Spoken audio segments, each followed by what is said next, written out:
Sur place à Bamako, les chefs d'État de l'AES, le général d'armée Assimi Goïta, le général Abdourahmane Tiani et le capitaine Ibrahim Traoré ont procédé au lancement des programmes de la télévision de la Confédération des États du Sahel. Plus qu'un simple média, cette chaîne confédérale incarne la volonté des membres de parler d'une seule voix et d'adresser au monde un message clair. Le Sahel se raconte désormais par ses propres fils pour ses peuples. Reportage Tamsir Diabati, Aliou Touré.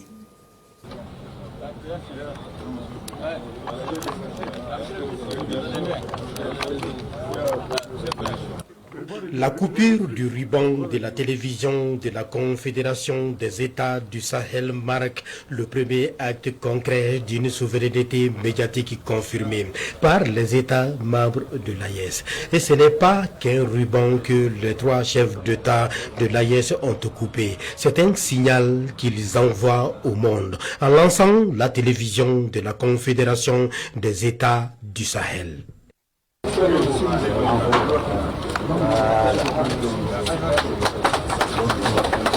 Le président Assimi Goïta et ses homologues du Niger et du Burkina Faso ont franchi le seuil de la télévision de la Confédération des États du Sahel, où ils ont été accueillis par le coordinateur de la chaîne pour une visite guidée des installations.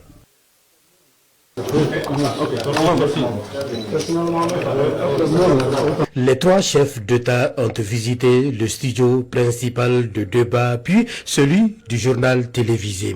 À cette occasion, ils ont suivi les reportages mettant à lumière la portée symbolique de la création des médias de la Confédération des États du Sahel, ainsi qu'un éditorial consacré à l'impact attendu de cette nouvelle chaîne sur la jeunesse sahélienne, qui représente près de 70% de la population régionale. Désormais, le récit du Sahel sera porté par les Sahéliens et destiné aux Sahéliens.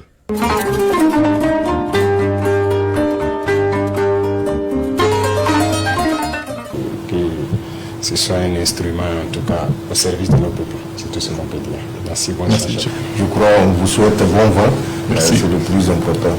Le chef d'État de l'AES pose ainsi un acte fort, celui d'une souveraineté assumée, affirmée et désormais visible à l'écran. L'AES parle désormais d'une seule voix, unie comme un seul homme face aux caméras de leur propre histoire. La création de cette chaîne confédérale répond aux réalités du contexte actuel, notamment aux campagnes médiatiques hostiles visant les États membres. Ces dispositifs tant attendus étaient incontournables, inévitables, pour nous permettre non seulement de contrecarrer cette campagne médiatique qui ne vise que déstabiliser et démobiliser nos populations. Donc je pense qu'à partir d'aujourd'hui, on est outillé et mieux préparé à affronter nos adversaires. Cette télévision ne vient pas du hasard, c'est une réaction à un besoin donné. Il y a un besoin de communiquer en Afrique et même dans le monde pour dire la vérité. Le Sahel a toujours été cité, raconté par d'autres et par d'autres médias. Aujourd'hui, il veut se citer et se raconter lui-même. Il veut aussi le faire par ses propres médias. Donc les chefs d'État ont compris que vraiment un instrument de souveraineté, c'est de maîtriser d'abord sa communication. Donc en nous dotant de cet instrument, ils ont fait vraiment acte d'une grande clairvoyance que nous allons mettre à profit techniquement pour vraiment mettre cette télévision au service du Sahel, de l'Afrique et de tous les peuples qui se battent pour leur souveraineté. Je voudrais d'abord remercier les chefs d'État qui nous ont fait cet honneur de venir à Troyes ici pour lancer la phase test de la télévision AES.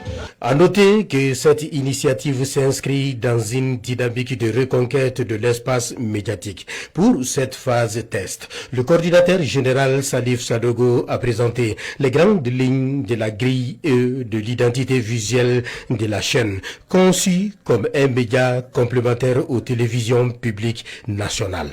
Il n'y a pas de mot concurrence, il y aura surtout une complémentarité.